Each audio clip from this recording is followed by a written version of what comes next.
In this Stages Indoor Cycling Quick Start tutorial, let's walk through the Power Console features and get you ready to ride. Save ride data to any USB storage device. Plug the device into the port at the top of the console and press the stage button. Once your USB is recognized, you'll see a check mark and can proceed to warm-up mode. USB storage devices are optional and do not affect console operations. All displays are active whether you choose to save your ride data or simply view it in the moment. To begin your workout, start pedaling, then press the stage button. You'll begin in warm-up mode. As you can see, live data is shown on the left-hand side of your screen.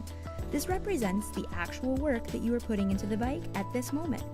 Let's start with the top row and work our way down. A watt is an instantaneous measure of your power and is a product of two factors, force and RPM. In indoor cycling, force is affected by changing your resistance. RPM is the number of times the rider's foot travels a complete revolution in 1 minute. This is also referred to as cadence. Speed can be displayed in miles per hour or kilometers per hour. You can easily change this unit of measurement in the console settings. kcal, or instantaneous calories per hour, will display when a heart rate monitor is not connected.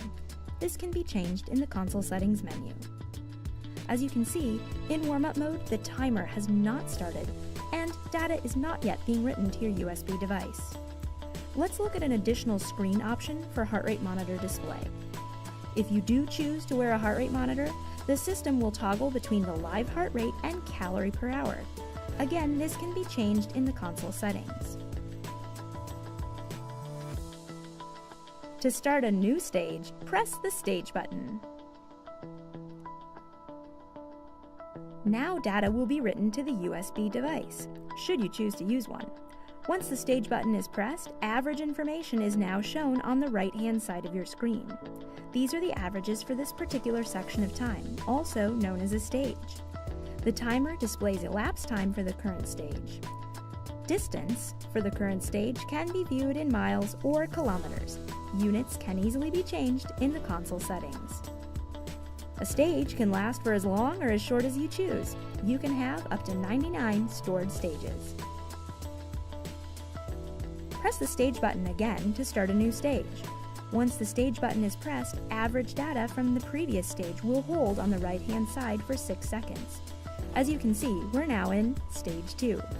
This is a new section of time. Therefore, the timer and the distance reset. After 6 seconds, your averages reset to show averages for the new stage. Press the stage button again. Notice the averages from the previous stage freeze for 6 seconds. This is really useful during interval training, as it helps you remember your averages from the previous stage, especially when the going gets tough. Let's see that one more time. There we have it, 165 average watts from the previous stage, holds long enough to remember, and then we resume displaying our current stage averages. The average end button serves two functions. Press it once to enter ride mode and see a summary of all your work done thus far. You'll notice the left-hand side changes to max values for the ride. These are your 1 second maximums. The bottom of your screen changes to show total elapsed time and total distance traveled. This button can be pressed at any time during the ride. The backlight button can be pressed at any time to illuminate your screen. However, if you're riding the SC3 self-generated power console, you'll never have to press the backlight button. As long as you pedal at least 20 RPMs, the backlight will stay lit through the end of your ride. The second function of the average end button is, you guessed it, to end your ride. Simply hold until you see the word results in the message banner at the top of your screen. Additional information is displayed here as well. Kilojoules represent the total work that the rider put into the bike for that time frame. If you add up all the watts that you generated during class, you get kilojoules. Think of it as energy output over time. The console will convert work put into the bike over time, that's kilojoules, into kcal. The result is the approximate amount of food calories spent. When it comes to kcal shown at the end of your ride, remember this. Work done equals calories needed to do the work. In other words, there is no possible way that you burned any less calories than what's displayed on your screen. If counting calories matters to you, this is the most reliable number for managing your caloric requirements. The console will fall asleep on its own after 2 minutes of inactivity, but if you need to get started again, press the average end button to return to the USB screen and ride once more. Thanks for viewing the Stages Power Console Quick Start tutorial.